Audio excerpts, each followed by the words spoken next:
नमस्कार। आज हम राजस्थान के इतिहास की एक ऐसी कहानी में उतरेंगे जिसने न सिर्फ भगवान तक पहुंचने का रास्ता बदला बल्कि समाज की सोच को भी हमेशा हमेशा के लिए बदल दिया। जी हाँ, ये कहानी है भक्ति आंदोलन की। तो चलिए शुरू करते हैं। सवाल तो बड़ा है ना। जब हर तरफ नियम हो, बंधन हो, तो बदलाव की लहर आखिर उठती कैसे है? राजस्थान के इतिहास में इसका जवाब एक बहुत बड़े आंदोलन के रूप में मिला, और उसी को हम भक्ति आंदोलन कहते हैं। आइए देखते हैं कि ये सब हुआ कैसे। देखिए, कोई भी बड़ी क्रांति या बदलाव यूं ही नहीं आता। उसकी जड़ें समाज की बहुत गहरी समस्याओं में छिपी होती हैं। तो सवाल ये है कि उस दौर के राजस्थान में आखिर ऐसा क्या चल रहा था कि एक नए रास्ते, एक नए युग की जरूरत आन पड़ी। जरा सोचिए, हम बात कर रहे हैं आज से लगभग 600-700 साल पहले की। 14वीं से 17वीं सदी का वो दौर, जब राजस्थान की हवा में सिर्फ लड़ाइयों की गूंज नहीं थी, बल्कि एक बहुत बड़े सामाजिक और आध्यात्मिक बदलाव की आहट भी सुनाई दे रही थी। तो वो दिक्कतें क्या थीं? समाज की तस्वीर कुछ ऐसी थी। सबसे बड़ी चीज जाति का पिरामिड, जिसने इंसानों को ऊंच नीच में बांट रखा था। फिर था धर्म, जो इतने मुश्किल रीति रिवाजों में उलझ गया था कि आम आदमी की समझ से ही बाहर था। और इन सबके ऊपर थे शासक और सामंत, जिनके बोझ तले आम जनता दबी जा रही थी। मतलब असमानता हर तरफ थी। और इन्हीं मुश्किल हालात के बीच एक उम्मीद की किरण जगी। एक नया, एक बहुत ही सरल रास्ता सामने आया।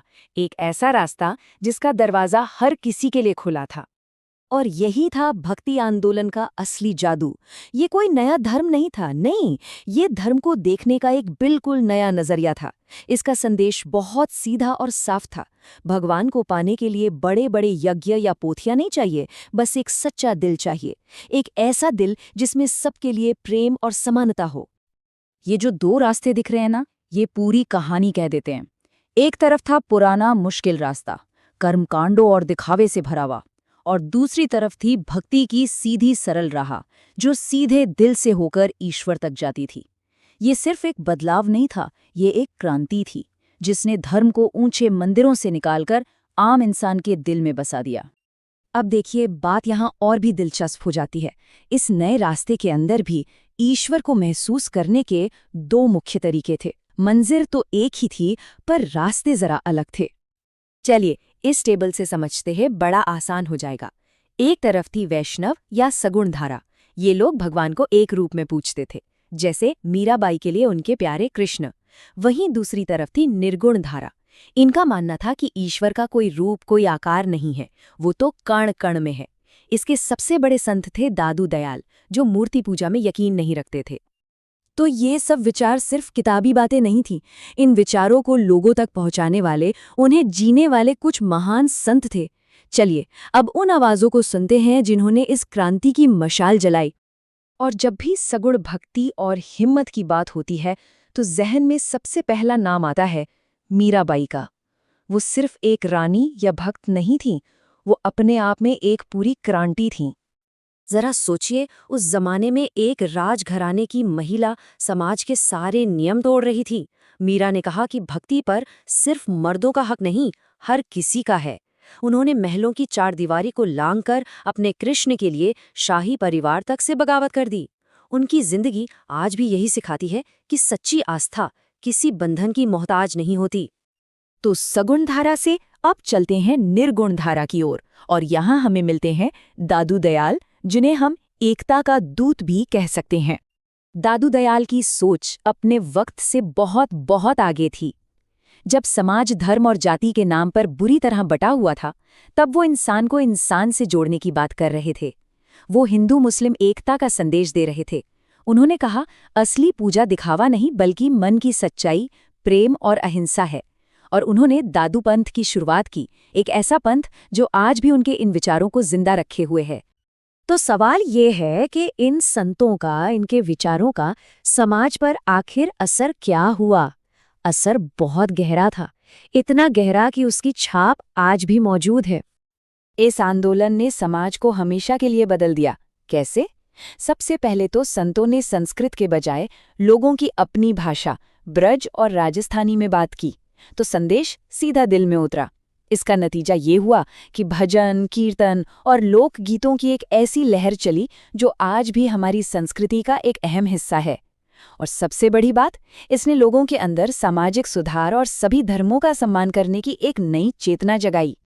तो आखिर में ये समझना सबसे जरूरी है कि राजस्थान का भक्ति आंदोलन सिर्फ पूजा पाठ का कोई नया तरीका नहीं था। नहीं, ये एक सामाजिक क्रांति थी। एक ऐसी क्रांति जिसकी नींव प्यार, बराबरी और इंसानियत पर रखी गई थी। और ये कहानी हमें आज के लिए एक बहुत बड़े सवाल के साथ छोड़ जाती है। मीराबाई का वो निस्वार्थ प्रेम और दादू दयाल का वो एकता का संदेश, क्या आज हमारे इस बटे हुए समाज में उनकी जरूरत पहले से कहीं ज्यादा नहीं है? इस पर सोचिएगा जरूर। तो ईश्वर से जुड़ने के कितने रास्ते हो सकते हैं? आज हम भक्ति आंदोलन के बिल्कुल दिल में उतरने वाले हैं और इसकी दो सबसे बड़ी धाराओं, सगुण और निर्गुण को समझने की कोशिश करेंगे। ये सिर्फ पूजा के अलग अलग तरीके नहीं थे, बल्कि ये वो दो पावरफुल आइडियाज थे जिन्होंने भारत के सामाजिक और आध्यात्मिक ताने बाने को हमेशा हमेशा के लिए बदल कर रख दिया। तो सोचिए जरा, क्या ईश्वर का कोई रूप, कोई कहानी हो सकती है, या फिर ईश्वर एक निराकार, एक फॉर्मलेस एनर्जी है जो हर जगह मौजूद है? यही वो बड़ा सवाल था जो भक्ति आंदोलन के सेंटर में था, और इसी सवाल ने भारत में भक्ति के दो महान रास्तों को जन्म दिया। लेकिन सवाल ये है कि आखिर इन रास्तों की जरूरत ही क्यों पड़ी? इसे समझने के लिए चलिए थोड़ा सा टाइम में पीछे चलते हैं, उस भारत में जब एक बहुत बड़ी आध्यात्मिक क्रांति की जमीन तैयार हो रही थी। जरा उस दौर को इमेजिन कीजिए। समाज कठोर जाति व्यवस्था में बंटा हुआ था, धर्म कर्म बहुत ज्यादा जटिल और महंगे हो गए थे, और हर तरफ सामाजिक असमानता थी। मतलब एक आम इंसान के लिए ईश्वर तक पहुंचना, उनसे जुड़ना बहुत बहुत मुश्किल हो गया था। लोगों के दिलों में एक प्यास थी, ईश्वर के साथ एक सीधे, एक पर्सनल कनेक्शन की चाहत। और बस इसी आध्यात्मिक जरूरत के जवाब में भक्ति आंदोलन का जन्म हुआ। ये क्रांति थी, एक रेवोल्यूशन, जिसने मुश्किल कर्मकांडों को हटाकर ईश्वर के प्रति सीधे इमोशनल लव और डिवोशन पर जोर दिया। इसने सही मायनों में धर्म को आम आदमी के दिल तक पहुंचा दिया। देखिए, भक्ति कोई एक ऑर्गेनाइज्ड मूवमेंट नहीं था, ये तो विचारों की एक बहती हुई नदी जैसा था, और बहुत जल्द ये नदी दो बड़ी धाराओं में बंट गई। हालांकि दोनों जाति एक ही सागर की ओर थीं। ये धाराएं थीं सगुण और निर्गुण। तो आखिर क्या फर्क है इन दोनों में? बहुत सिंपल है। सगुण मतलब गुणों के साथ, यानी ईश्वर का एक साकार रूप, एक फॉर्म जिसकी पूजा की जा सके, और दूसरी तरफ है निर्गुण, मतलब गुणों के बिना, यानी ईश्वर एक फॉर्मलिस्ट एनर्जी के रूप में जो हर जगह है, हर कण में है। चलिए पहले रास्ते पर चलते हैं, सगुण भक्ति। ये भक्ति का वो रूप है जो ईश्वर को एक पर्सनल बीइंग की तरह देखता है, कोई जिससे भक्त सीधा रिश्ता जोड़ सकता है, बात कर सकता है। सगुण भक्ति में ईश्वर की पूजा एक व्यक्ति के तौर पर होती है। भक्त अपने भगवान के साथ एक रिश्ता बनाता है, कभी दोस्त का, कभी माँ का, तो कभी प्रेमी का।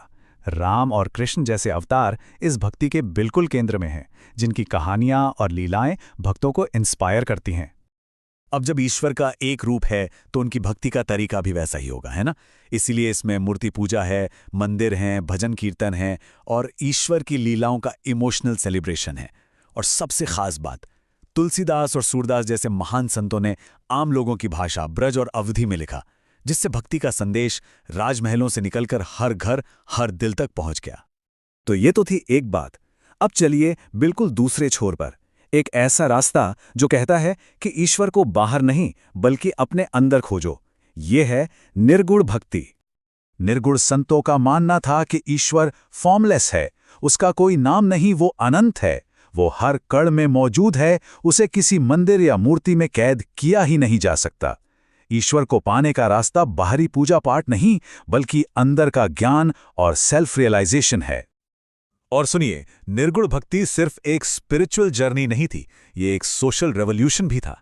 इसके संतों ने मूर्ति पूजा, मुश्किल कर्मकांडों और सबसे बढ़कर जाति व्यवस्था पर सीधा हमला बोला।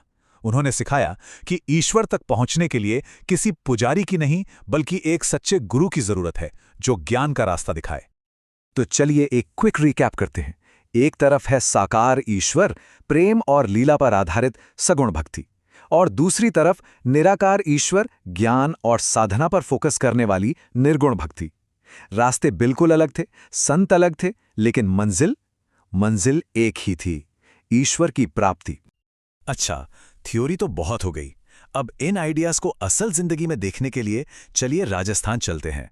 एक ऐसी जमीन जो सगुण और निर्गुण दोनों धाराओं के महान संतों का केंद्र रही है। सबसे पहले सगुण भक्ति की सबसे चमकती हुई मिसाल मीराबाई। सोचिए, एक राजकुमारी जिसने राजमहल की शानो शौकत छोड़कर कृष्ण भक्ति का मुश्किल रास्ता चुना। मीराबाई ने अपनी पूरी जिंदगी कृष्ण को डेडिकेट कर दी। उनके भजन तो आज भी हम सब गुनगुनाते हैं। उन्होंने सिर्फ कृष्ण भक्ति को ही पॉपुलर नहीं किया, बल्कि उस जमाने के सामाजिक बंधनों को चुनौती देकर स्पिरिचुअल फ्रीडम की एक जबरदस्त मिसाल कायम की। तो ये थी मीराबाई। अब मिलते हैं दादू दयाल से, जिनका रास्ता मीरा से बिल्कुल अलग था। वो राजस्थान में निर्गुण भक्ति के एक बहुत बड़े पिलर थे। दादू दयाल ने एक फॉर्मलेस गॉड का संदेश दिया और हर तरह के बाहरी दिखावे को खारिज कर दिया। उनका सबसे बड़ा मैसेज था हिंदू मुस्लिम एकता और सामाजिक बराबरी। उन्होंने दादू पंथ की स्थापना की, एक ऐसी कम्युनिटी जो आज भी उनके सरल रास्ते पर चलती है। पर राजस्थान की कहानी यहीं खत्म नहीं होती। यहां एक और महान संत हुए जिनकी सोच अपने समय से बहुत बहुत आगे थी।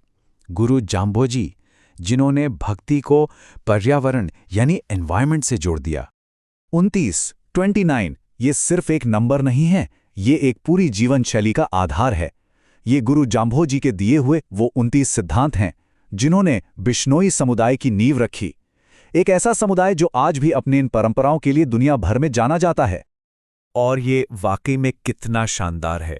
जाम्भोजी ने जो 29 नियम बनाए वो सिर्फ आध्यात्मिक नहीं थे, उनमें पर्यावरण की रक्षा थी, जीवों के प्रति नॉन वायलेंस था और सामाजिक अनुशासन पर जोर था।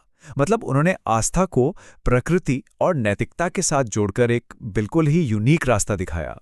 तो इन सभी संतों और इन दोनों रास्तों का कुल मिलाकर असर क्या हुआ? देखिए, ये सिर्फ एक धार्मिक आंदोलन नहीं था, ये तो दिल की एक क्रांति थी, a revolution of the heart. भक्ति आंदोलन ने भारतीय समाज को गहराई से बदल दिया। इसने जाति व्यवस्था पर सवाल उठाए, हिंदू मुस्लिम एकता का संदेश दिया और धर्म को मंदिरों और ग्रंथों से निकालकर आम आदमी की जिंदगी का हिस्सा बना दिया। इसने लोगों में एक नई सामाजिक और आध्यात्मिक चेतना जगाई। और अब आखिर में एक सवाल हम सब के लिए है। आज की इस तेज तर्रार दुनिया में कौन सा रास्ता ज्यादा रेलेवेंट लगता है? क्या हमें ईश्वर के एक साकार रूप की जरूरत है जिससे हम जुड़ सकें, या हम एक फॉर्मलेस यूनिवर्सल ट्रूथ की खोज में हैं? शायद इसका कोई एक सही जवाब है ही नहीं, और शायद यही तो भक्ति की सबसे बड़ी खूबसूरती है।